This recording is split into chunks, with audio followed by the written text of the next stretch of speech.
My prediction video for UFC Fight Night, Chiesa versus Lee. Sorry, it's a little dark. There's something up with my camera, but I'll try to get it fixed. Thanks for watching. Let's start at the bottom. The first fight is Josh Stansbury versus Jeremy Kimball.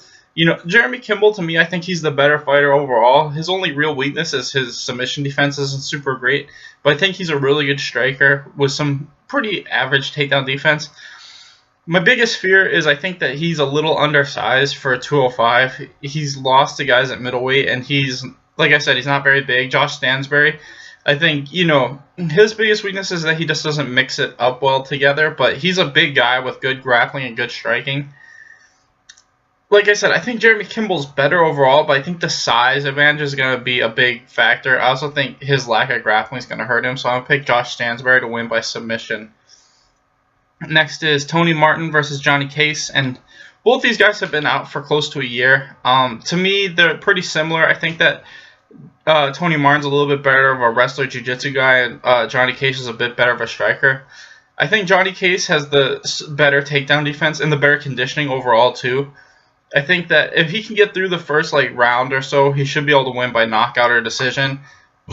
So I'm just going to pick Johnny Case just because of the striking and takedown defense. I say he wins by a 29-28 decision. Next is Jared Gordon versus Michael. I can't say his last name, but his first name is Michael. And these are two strikers. Jared Gordon was on Dana White looking for a fight. He's a really good striker. And, you know, that's about all I know about him. He's got some decent takedown defense. But I feel they're going to try to feed him a win because he's from that show, so I think Jared Gordon's probably going to win by knockout or TKO. Next is Devin Powell versus Daryl Horcher. Devin Powell was on Dana White looking for a fight too, but he did not look super amazing as UFC debut. From what I can tell, he's just kind of like a wild fighter. He kind of is good. He's decent everywhere, but not great anywhere, and he's kind of willing to throw. But to me, Daryl Horcher actually really impressed the crap out of me in his debut. Even though he lost to Khabib kind of one-sidedly, every time they were standing, I felt like he was winning the striking exchanges, even though that was like less than a minute in each round. And he did a decent job stuffing the takedowns for a little bit, and even when he was on the ground, I felt like he was doing a decent job defensively.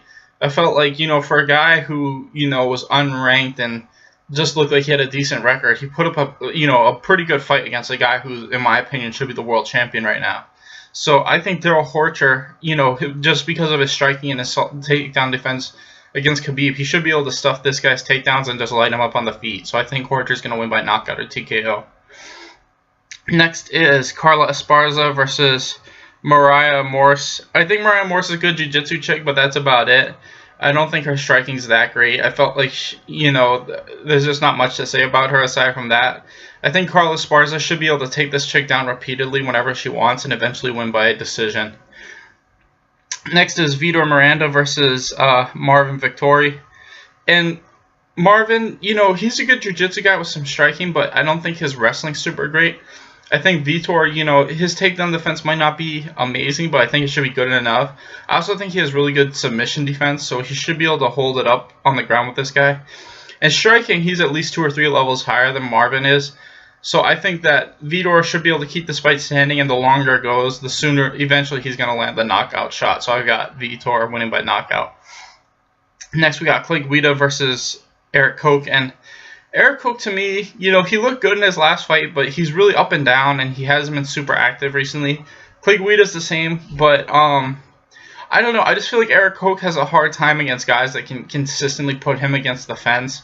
And I feel like that's what Guida should be able to do in this fight. I think Guida will shoot for takedowns, and if he doesn't get him, he should be able to bully Eric Koch to the fence and just get maybe a boring decision, but I think a unanimous decision. So I've got Guida winning this fight. Next is BJ Penn versus Dennis Siver, and this fight's really hard just because both these guys are really old, and I don't think either one of them is going to fight for much longer. BJ Penn, you know, he hasn't won a fight in a while, and neither has Dennis Siver, but Dennis Siver is more so because he's been out for a while.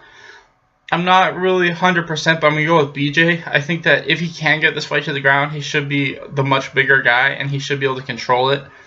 And I think that just because he's finally fighting a guy who's like his age, they're both like 38, 39, I think that he won't be at such a speed disadvantage where he can't hook up with him and eventually take Dennis Siver down.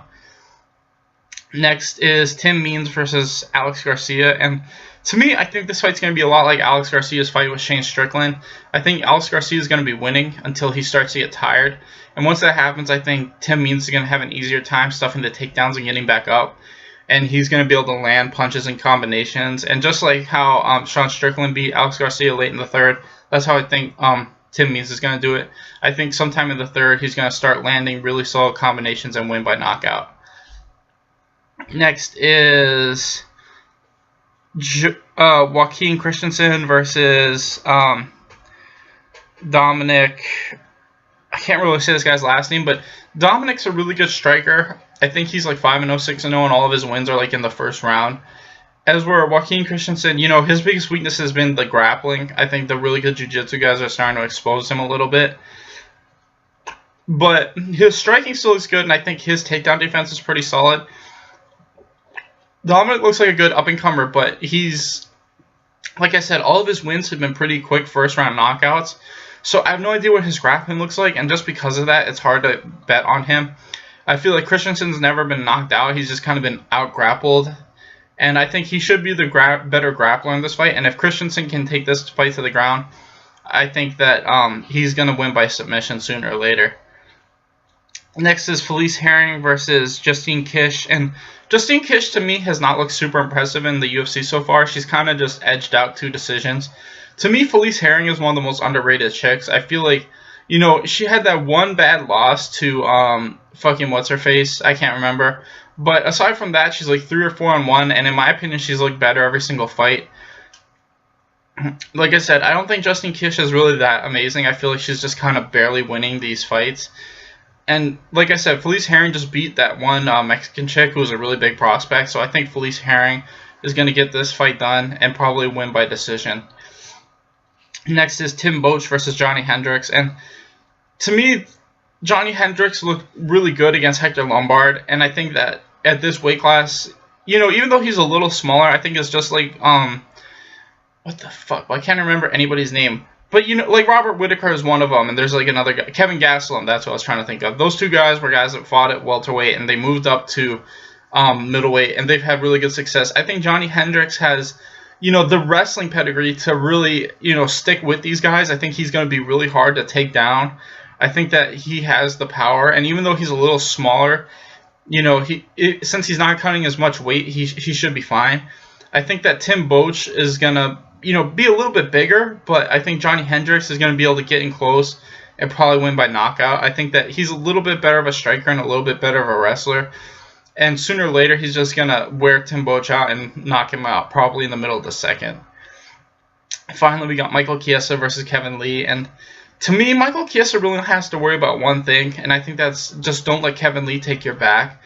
I think Michael Chiesa overall is the better fighter. I just think he's a slow starter, so if he can get through the first round, he should be able to slowly build momentum on Kevin Lee and get the finish maybe in the second or third. I think Michael Chiesa overall is the better striker. I think, like I said, his biggest weakness is just he's a slow starter, but once he gets going, then he starts to really light people up and shit. Like in his last fight, he was really starting to land a lot of solid strikes on, I can't remember his name. It's been a while since Michael Chiesa fought. But, both these guys, I think Kevin Lee, his striking is technically good, but he's not, he's hittable and his chin isn't super great. I think that he's probably the more athletic wrestler and more athletic, faster person in general, but I think, like I said, I think Michael Chiesa overall is better. I think his jiu-jitsu and striking are both stronger. It's just Kevin Lee has that one really good thing. He's really good at taking people's back and choking them out with rear naked. I think Michael Chiesa is better at submitting people anywhere, and as long as he doesn't give up that one position, like I said, I think sooner or later, especially once Kevin Lee starts to get tired, he'll win by submission probably in the third. So I got Chiesa win by submission in the third. Thanks for watching, guys. Please like and subscribe.